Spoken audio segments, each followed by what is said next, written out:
November 23, 1944. The announcement came during evening roll call at the remote prisoner of war camp outside Fort Stockton, Texas, and it made no sense whatsoever. Colonel William Hartley stood before the assembled German women prisoners, his weathered face serious beneath his campaign hat. The desert wind whipped around the compound as 47 women in faded gray auxiliary uniforms waited in formation. They had learned to expect the unexpected in this strange American facility that felt more like a working ranch than a prison camp, but nothing had prepared them for what the colonel was about to say.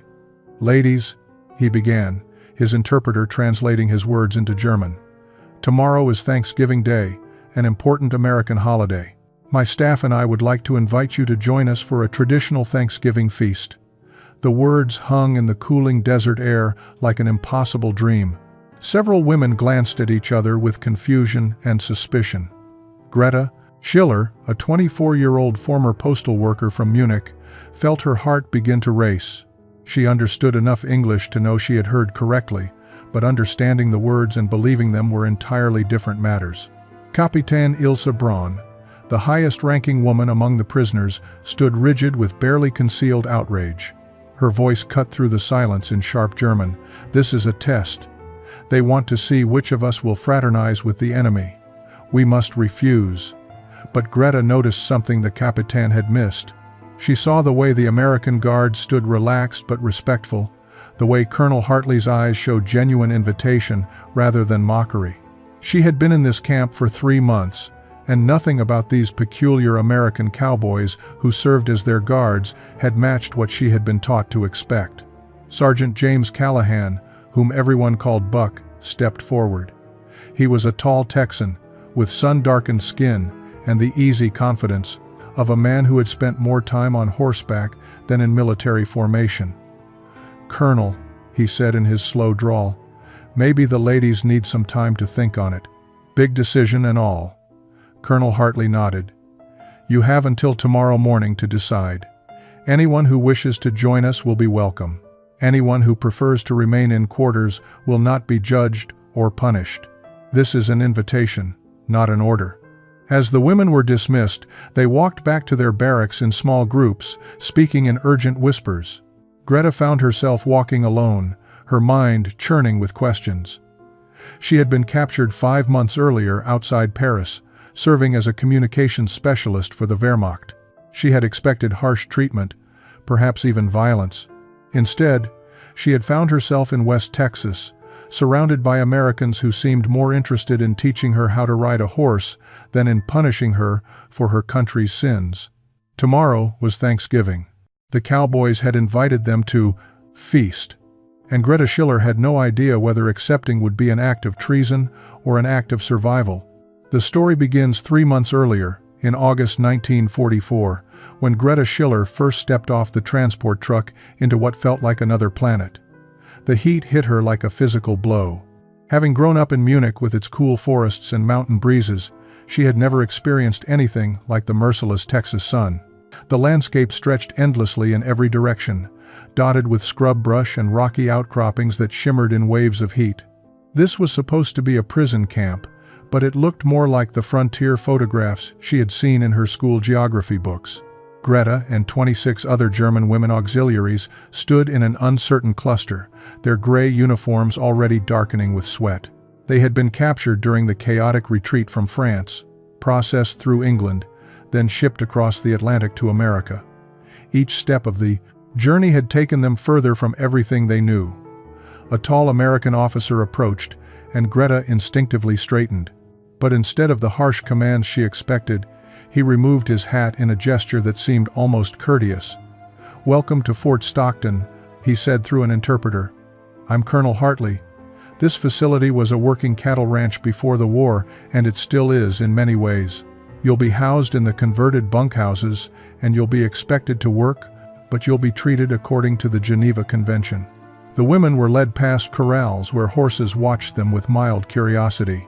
American soldiers in uniforms that seemed strangely casual moved about their duties. Several wore cowboy hats instead of standard military caps. One was repairing a fence with the easy competence of someone who had done it 1,000 times before. Greta's barracks was a long wooden building that smelled of pine and dust. Each woman was assigned a narrow bed, with clean sheets, a footlocker, and a small window that looked out over the desert. It was sparse, but surprisingly clean. Nothing like the horror stories they had been told about American prison camps. That first evening, as the women gathered uncertainly in their new quarters, they heard music drifting from somewhere outside. Not military marches, but something else. Something with guitars and a mournful quality that spoke of loneliness and wide-open spaces. Greta moved to her window and looked out. Several American guards sat around a small fire, one playing a guitar while others listened. They looked young, tired, and as far from home as she was. One of them caught her watching and, instead of shouting at her to get away from the window, simply nodded in greeting before returning his attention to the music. "They're not what we were told," whispered Anna Weber, a nurse from Hamburg, who had been assigned the bunk next to Greta's. "They're just boys. Farm boys and cowboys." Greta pressed her forehead against the warm glass and watched the fire flicker in the gathering darkness. She had expected enemies. She had found something far more confusing. She had found people. September brought slightly cooler temperatures and the beginning of something unexpected. Sergeant James Callahan, the rangy Texan everyone called Buck, was assigned to oversee the prisoners' work details. Unlike the other guards who maintained professional distance, Buck seemed to view the German women as a puzzle to be solved rather than enemies to be contained. Greta first spoke to him during her second week at the camp. She had been assigned to help sort supplies in the quartermaster's shed when Buck appeared in the doorway, backlit by the harsh morning sun. "Ma'am," he said, touching the brim of his hat. "Colonel says you speak some English. That true?" Greta nodded cautiously. "I study in school. Not so good, but some." Buck's weathered face creased into what might have been approval. "Well, that's more than most folks around here speak German. How'd you feel about helping translate when needed? Make things easier for everybody?" It was phrased as a question, not an order. That small courtesy caught Greta off guard. In the Wehrmacht, no one had asked how she felt about anything. "I can try," she managed. Over the following weeks, Greta found herself serving as an informal bridge between the German prisoners and their American captors. Buck would explain work assignments, camp rules, or practical matters, and she would translate for the other women. But something else began to happen during these exchanges. Buck started teaching her things that had nothing to do with prison camp regulations. "See that plant there?" he said one afternoon, pointing to a stubby green growth near the fence line. "That's prickly pear cactus. Looks mean, but if you know how to handle it, you can eat the fruit. Desert's full of things like that. Looks hostile till you understand it." Greta wondered if he was talking about more than just plants. She studied the cactus, its fierce spines protecting something potentially nourishing underneath. The metaphor was not lost on her. Buck taught her cowboy wisdom in his slow, patient drawl. How to read the sky for coming weather, which snakes to avoid and which were harmless. How a good horse could sense a person's character better than most people could. These lessons felt subversive somehow, as if learning to survive in this desert landscape was a kind of betrayal of her German identity. "Why do you teach me these things?" she asked him one day, her English improving with practice. Buck considered the question while rolling a cigarette with practiced fingers. "My daddy always said that knowledge is the one thing nobody can take from you. War won't last forever, Miss Schiller. Might as well learn something useful while you're here." It was the first time anyone had suggested she might have a future beyond the war. The possibility opened inside her like those desert flowers Buck had shown her, the ones that bloomed after rain in the most unlikely places. October arrived with cooler mornings and a shift in the camp's rhythm. The ranch portion of the facility needed harvesting, and Colonel Hartley made a decision that shocked his staff. He assigned the German women prisoners to work alongside American personnel in bringing in the crops. The announcement caused immediate controversy among the guards. Several argued that it violated security protocols. Others worried about what Washington would say if word got out that enemy prisoners were working side by side with American soldiers. But the colonel remained firm. "We need the hands," he said simply, And idle prisoners are unhappy prisoners. Put them to work.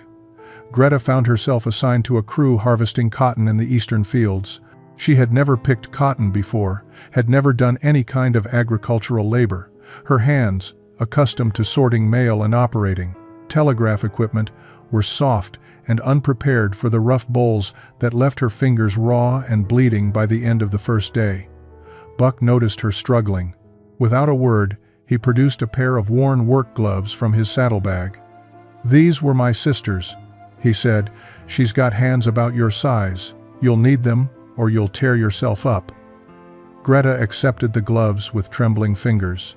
Such a small gesture, but it carried weight beyond its simplicity. These Americans kept showing her kindness when she had been taught to expect only cruelty. It was destabilizing, undermining everything she thought she understood about the war and her place in it. The work was grueling. The sun beat down mercilessly as the women moved through the rows, filling canvas bags that grew heavier with each handful of cotton. But something unexpected happened during those long days in the fields. The rigid separation between prisoner and captor began to soften. When Anna Weber collapsed from heat, exhaustion, it was an American private who carried her to the shade and brought her water.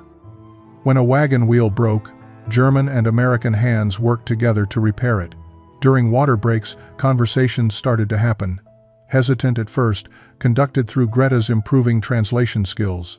An American soldier from Nebraska talked about his family's farm. A German woman from Bavaria described her father's apple orchard. They discovered they knew the same songs about harvest time, sung in different languages, but carrying the same melody of gratitude for the earth's provision. Mrs. Eleanor Martinez, the elderly cook who managed the camp kitchen, sometimes brought lunch to the fields. She was a tiny woman with weathered brown skin and eyes that seemed to see through pretense. She treated everyone the same, prisoner and guard alike, ladling out stew and cornbread with the same generous hand. One afternoon, as Greta sat exhausted in the wagon bed heading back to camp, she looked at her dirt-stained hands and realized something profound had shifted. For the first time since her capture, she felt useful. Not as a soldier or a prisoner, but as a human being contributing something of value. The harvest had given her back a piece of her dignity. Mid-November brought the first real cold snap to West Texas, and with it, an idea that would divide the camp staff more deeply than any tactical decision Colonel Hartley had made since taking command. It started in the kitchen where Mrs. Eleanor Martinez was inventory checking supplies for the upcoming holiday. The old cook had been working at the ranch long before it became a prison camp, and she had strong opinions about how things should be done. When Colonel Hartley stopped by for his morning coffee, she ambushed him with a question that had clearly been brewing for some time. "Colonel, what are you planning to do about Thanksgiving for those girls?" She gestured vaguely toward the barracks where the German women were housed. Her tone suggested she already knew the answer and didn't approve of it. Hartley paused mid-sip. "The prisoners will receive a standard holiday meal in their quarters, Mrs. Martinez. That's regulation." "Regulation," she snorted, wiping her hands on her apron with sharp, irritated movements. "You know what my grandfather used to say? He came to Texas when it was still Mexico, and he said you measure a people by how they treat strangers at their table. Even strangers who were enemies yesterday." The colonel set down his cup carefully. "Mrs. Martinez, these aren't just strangers, they're prisoners of war, enemy nationals. There are rules about fraternization. Rules." She fixed him with a stare that had cowed ranch hands twice her size. "Those girls have been working our harvest. They've been respectful and hardworking. Thanksgiving is about gratitude and breaking bread together. You want to teach them what America stands for? Don't lecture them. Show them." That afternoon, Hartley called a staff meeting to discuss the idea. The response was immediate and divided. Major Dennis Chen, the camp's executive officer, was firmly opposed. "Sir, this sets a dangerous precedent. Washington will have our heads if word gets out that we're hosting social events with enemy prisoners." But Buck Callahan leaned back in his chair with a thoughtful expression. "Colonel, I've been working with these women every day for 3 months. They're not fanatics. Most of them are just scared kids who got caught up in something bigger than they understood. Mrs. Martinez might be onto something. Lieutenant Sarah Morrison, one of the few female officers at the camp, spoke up carefully. If we do this, sir, it needs to be their choice. No pressure, no consequences for refusing, a genuine invitation. The debate continued for 2 hours. Security concerns were weighed against humanitarian considerations. Regulations were consulted. Precedents were examined. Finally, Colonel Hartley made his decision. We'll extend the invitation. Make it clear that attendance is voluntary and that no one will be punished or rewarded based on their choice. Mrs. Martinez, you'll have your Thanksgiving feast. God help us all if this goes sideways. Buck was given the task of quietly gauging the prisoner's potential response. That evening, he mentioned the possibility to Greta during their regular translation session. Her reaction told him everything he needed to know. Her eyes widened with something between hope and terror. They would really do this? She whispered. Invite us to their table? Would you come if they did? Buck asked. Greta's silence was answer enough. The question wasn't whether she wanted to come. The question was whether she dared to. The official invitation was announced at evening roll call on November 23rd, and it detonated like a grenade in the quiet routine of camp life. Within minutes of dismissal, the German women's barracks erupted into heated debate that continued long into the night. Kapitän Ilse Braun was unequivocal in her position.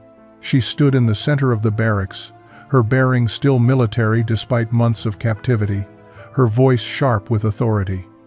This is a trap. The Americans want to identify the weak among us, those willing to betray their homeland for a good meal.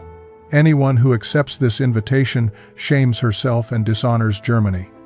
Several women nodded in agreement, particularly the older prisoners who had been more deeply indoctrinated in Reich ideology. But others were less certain. Anna Weber, the nurse from Hamburg, spoke up hesitantly. What if it's genuine? These Americans have treated us fairly. Better than fairly, if we're honest. That's exactly their strategy, Braun snapped back. They soften you with kindness, so you'll forget who you are. They want to break your spirit. Greta sat on her bunk, listening to the arguments swirl around her. Her hands still bore the calluses from weeks of harvest work. She thought about Buck's patient teaching, Mrs. Martinez's equal portions of stew, Colonel Hartley's consistent fairness. Were those calculated manipulations or simple human decency? She honestly didn't know anymore. What do you think? Whispered Marguerite Hoffmann, a young woman from Berlin who slept in the bunk above Greta's. Will you go? I don't know, Greta admitted. Part of me wants to. Part of me is terrified of what it might mean. The debate continued for 3 days. The camp became divided between those who would attend, those who would refuse, and those still agonizing over the decision. Buck noticed the tension immediately. He approached Greta during her morning work assignment with characteristic directness. Your friends seem pretty wound up about this dinner invitation. Greta struggled to find the English words for her conflicted feelings. It is difficult. To accept feels like betrayal, but to refuse feels like... She paused, searching, like refusing to see truth. What truth is that? Buck asked, genuinely curious. That maybe enemies can sit at same table. That maybe war does not change everything about who we are as people. Her English was improving rapidly, shaped by necessity and these daily conversations. Buck nodded slowly. My granddaddy fought in the Spanish-American War. Hated the Spanish with a passion during those years. After the war ended, he ended up working on a ranch owned by a man from Cuba. Became best friends. He used to say that war makes us into things we're not, and peace gives us the chance to remember who we really are. Meanwhile, the American staff had their own concerns. In the enlisted men's barracks, several guards expressed discomfort with the entire arrangement. We're supposed to be watching them, not breaking bread with them, complained Private Davis. But others, particularly those who had worked alongside the German women during harvest, felt differently. Mrs. Martinez ignored all the S's, controversy, and focused on practical matters. She requisitioned additional turkeys, commandeered every able body in the kitchen, and began preparations for a feast that would either become a symbol of reconciliation or a spectacular failure of judgment. Either way, she intended to serve a meal worthy of the occasion. Thanksgiving morning dawned cold and clear over West Texas. Greta woke before sunrise, her stomach twisted in knots of anticipation and dread. Around her, other women stirred restlessly. The moment of decision had arrived. By breakfast time, the division was clear. Capitan Braun and 19 other women announced they would remain in quarters. Viewing the invitation as a test of loyalty, they refused to fail. But 27 women, including Greta, Anna, and Marguerite, made the choice to attend. They dressed in their cleanest uniforms, brushed their hair with unusual care, and tried to ignore the accusing stares from those who had chosen differently. The mess hall had been transformed. Mrs. Martinez and her kitchen crew had worked through the night, and the result was remarkable. Long tables were arranged in rows, covered with white cloths that had been stored away for special occasions. Fall decorations made from dried corn stalks and colorful leaves created an atmosphere that felt celebratory rather than institutional. The smell of roasting turkey filled the air, mixed with unfamiliar spices that made Greta's mouth water despite her nervousness. The American staff began arriving around noon. Colonel Hartley came first, dressed in his formal uniform. Buck appeared shortly after, looking uncomfortable in a pressed shirt and tie instead of his usual work clothes. Lieutenant Morrison shepherded the German women in, her manner gentle but professional, making it clear this was a genuine invitation, not a command performance. The seating arrangement had been carefully considered. Rather than separating prisoners from guards, the tables mixed everyone together. Greta found herself seated between Buck and a young private named Tommy Henderson from Oklahoma. Across from her sat Mrs. Martinez herself, and beside the cook was Anna Weber, whose nervous hands kept smoothing the tablecloth. Colonel Hartley stood to address the gathering. His words were translated by Greta in a voice that trembled slightly. "Today we give thanks for many things. For the food before us, for the end of war drawing closer, and for the reminder that even in difficult times, we can choose to see each other's humanity. Welcome to our table." The meal began in awkward silence. Platters were passed with careful politeness. Turkey, stuffing, mashed potatoes, cranberry sauce, sweet potato casserole, green beans, and cornbread moved from hand to hand. The German women stared at dishes they had never seen before, unsure of what to take or how to eat it. Mrs. Martinez noticed their hesitation. With her characteristic directness, she began explaining each dish in Spanish-accented English while Greta translated. "This is stuffing, made with bread and herbs. This red sauce is made from cranberries, very American, a little sweet, a little sour. You put it with the turkey. Try everything. If you don't like it, you don't have to finish it, but you should try." Something about her practical warmth broke the ice. Tommy Henderson started telling a story about his first Thanksgiving away from home, serving at a training camp in Georgia. His tale of accidentally dumping an entire gravy boat into his lap had people smiling, then quietly laughing. Buck shared a story about Thanksgivings on the ranch before the war, when his sister would burn the rolls every single year but refused to admit they were anything less than perfect. Gradually, conversation began to flow more naturally. Anna Weber, speaking through Greta's translation, described German Christmas traditions that sounded similar to American ones. An American corporal asked about German harvest festivals. The questions were tentative but genuine, born from curiosity rather than interrogation. The weeks following Thanksgiving brought changes to the camp that no one could have predicted. The feast had lasted 4 hours, ending with pumpkin pie that the German women approached with suspicion before discovering its unexpected sweetness. When they finally returned to their barracks that evening, they found Capitan Braun and the others who had refused to attend waiting in stony silence. The division within the German prisoners deepened. Those who had attended the feast were labeled collaborators by Braun and her supporters. Morning roll calls became tense affairs, with the two groups deliberately standing apart. Greta found herself caught in the middle, trying to maintain peace while defending her decision to accept the invitation. "You betrayed everything we stand for," Braun said to her one morning, her voice cold with contempt.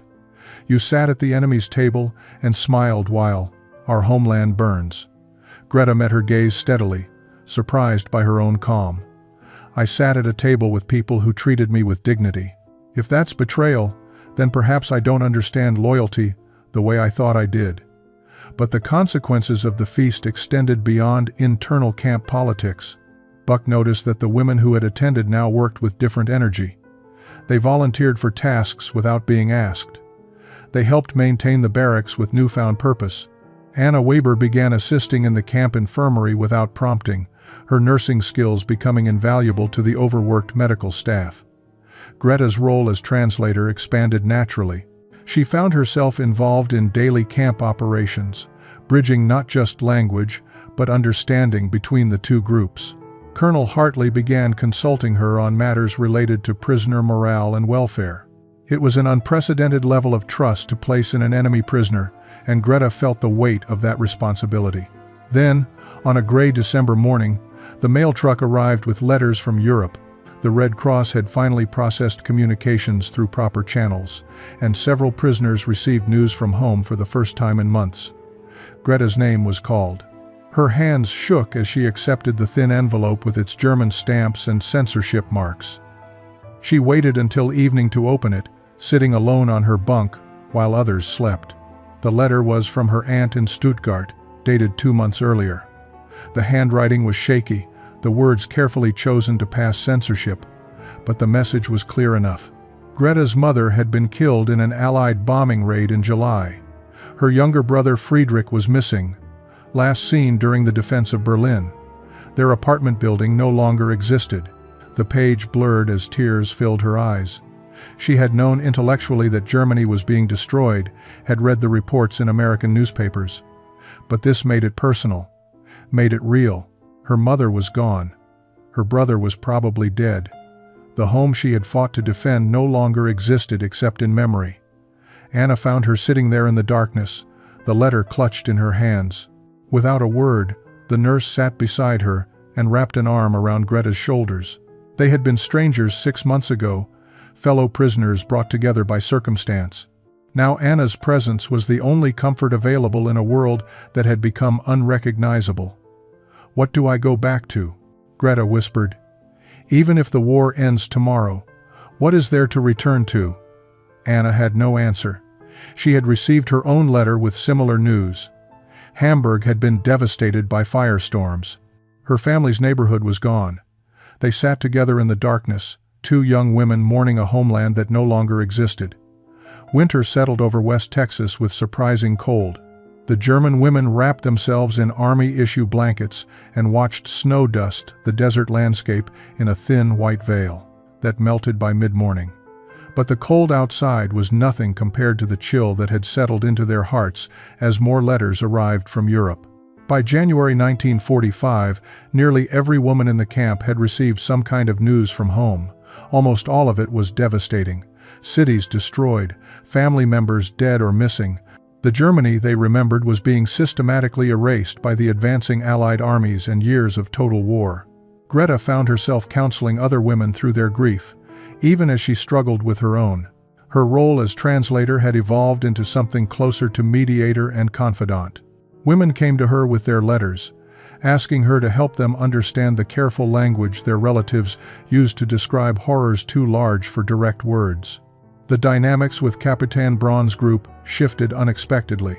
As more women received terrible news, the rigid certainty that had sustained them began to crack. One evening, Braun herself approached Greta in the barracks. The older woman's face looked haggard, aged beyond her 38 years. "My husband was killed at Stalingrad," she said quietly, all her military bearing gone. "They just now told me. 2 years I didn't know. 2 years I kept believing he was coming home." Greta didn't know what to say.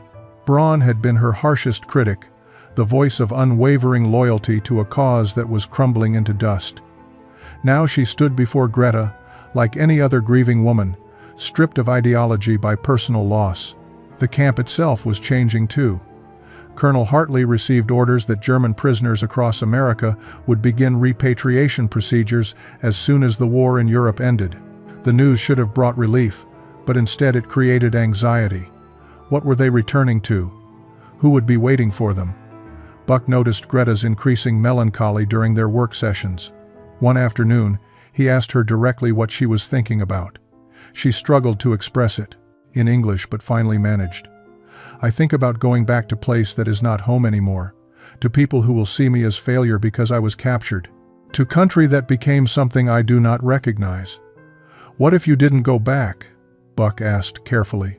The question hung between them like something dangerous. "What do you mean?" "War's gonna end eventually. America takes in refugees, people who got nowhere else to go.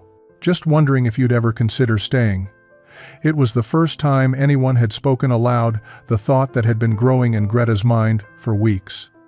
Stay in America. Start over in a place where her past didn't define her future. Where she could be someone other than a defeated enemy soldier. "Is that even possible?" she whispered. Buck shrugged. "Don't know. But I've learned that lots of impossible things turn out to be possible if folks want them bad enough." That night, Greta lay awake thinking about home and what that word really meant anymore. May 8, 1945, Victory in Europe Day. The war that had consumed the world for 6 years was finally over. At the Fort Stockton camp, the news arrived via radio broadcast, and the reaction was complicated. American staff celebrated cautiously, aware that their prisoners were receiving news of their homeland's total defeat. Colonel Hartley gathered everyone in the mess hall, the same space where Thanksgiving dinner had been served 6 months earlier. He announced that repatriation procedures would begin within weeks. Ships were being prepared to transport German prisoners back to Europe. The women would be processed through displaced persons camps before being released to whatever remained of their former lives. Greta sat listening to the announcement, her mind curiously calm. She had made her decision weeks ago, though she hadn't yet spoken it aloud. When the colonel asked if anyone had questions, she stood slowly. "Colonel Hartley, is it possible for prisoner to request to stay in America?" Her English was nearly fluent now, shaped by months of daily use. "Not as prisoner, but as immigrant or refugee?" The room fell silent. Every eye turned toward her. Capitan Braun's face showed shock and betrayal. But Anna Weber stood up beside Greta, then Marguerite, then 3 other women. They formed a small group of 6 who had arrived at the same impossible conclusion. Buck caught Greta's eye from across the room. His slight nod told her he had expected this, perhaps had even hoped for it. The process was complicated and unprecedented. The War Department had procedures for repatriation, but none for enemy prisoners requesting asylum. Letters were written to Washington. Inquiries were made through proper channels. Local sponsors were needed, employment secured, character references provided. Mrs. Martinez immediately volunteered to sponsor Anna, who wanted to continue her nursing training. The Henderson family, who had been bringing supplies to the camp through their church, offered to sponsor Margaret. Buck's family ranch agreed to employ Greta, teaching her ranch management in exchange for her translation skills with the increasing number of Mexican workers they employed. The 41 women who chose repatriation left in June. There were tears at their departure, but also understanding. Some people needed to return home, no matter what they would find there. They carried with them letters from American soldiers to German civilians, small gestures of reconciliation in a shattered land. 20 years later, Greta Callahan stood in the same mess hall, now restored to its original purpose as the ranch's dining room. She had married Buck 5 years after the war ended, a union that scandalized some but surprised no one who knew them. They had built a life together on the land that had once been her prison. She was hosting a reunion. Anna had returned from Germany, where she had been working with war orphans. Marguerite came from California, where she taught German at a university. Others who had been at that first Thanksgiving dinner gathered around tables once again. "That meal changed everything," Anna said quietly. "It was the first time someone looked at us and saw people instead of enemies." Greta smiled, remembering the terror and hope of that day. One impossible invitation. One shared meal. One moment when enemies chose to see each other as human beings. Sometimes, that was all it took to change a life.